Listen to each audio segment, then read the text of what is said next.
a prisão de Brazão é inconstitucional ou não? Olha, nós temos uma discussão, do ponto de vista jurídico, bastante delicada a se fazer, não é? Só primeiro, quer dizer, ela não é inconstitucional porque a partir do momento em que o Supremo decreta a prisão e ela é referendada pelo Congresso, apreciou-se o regramento dessa prisão previsto em lei, portanto, é uma prisão legal. Mas eu quero dizer o seguinte, há necessidade de fazer uma revisão legal sobre essa imunidade parlamentar que só permite que o parlamentar seja preso em flagrante por crime inafiançável.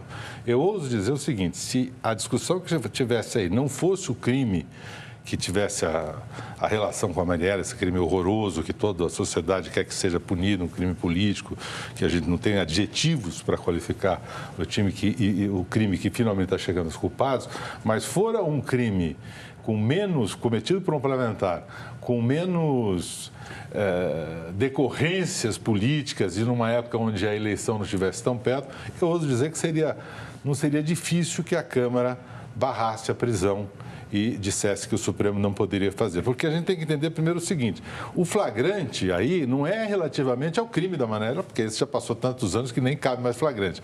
O flagrante que o Supremo lançou mão é de obstrução à justiça.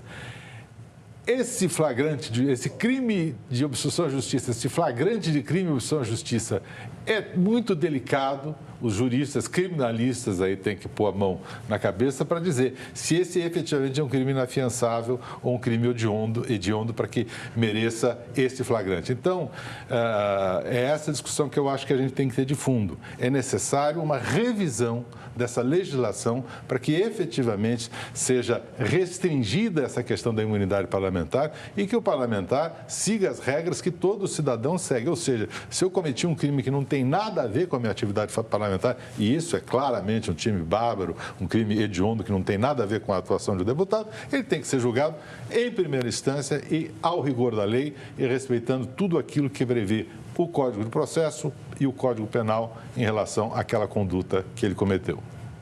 Sakamoto, a aproximação entre a milícia e a política fez com que os mandatos servissem para cometer ou acobertar os crimes? Olha, não tenha dúvida nenhuma, Karen. No caso da família Brazão, quando eu falo do Brazão, os dois mandantes principais, os dois irmãos Brazão, o Chiquinho Brazão, deputado federal, né, e o Domingos Brazão, que é conselheiro do Tribunal de Contas do Rio de Janeiro, né, eles têm denúncias contra eles, suspeitas de envolvimento com uma das milícias que opera na zona oeste do Rio de Janeiro.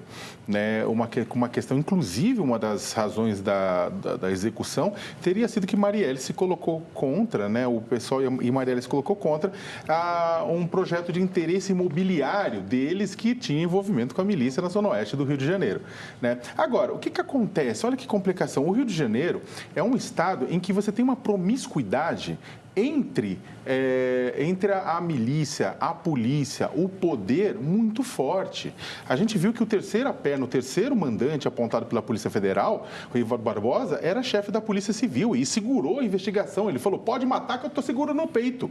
Né? Então, o que acontece? Quando isso sobe para a Câmara dos Deputados, o negócio fica mais grave, porque a Câmara dos Deputados, que tinha a obrigação de falar, olha, a prisão é legal, né? Colocar isso, ela acaba decidindo voltar pela soltura sobre uma justificativa de, olha, eu vou, na verdade, mandar um recado para o STF, porque ele não manda na Câmara. Na verdade, o recado é triplo, só para finalizar.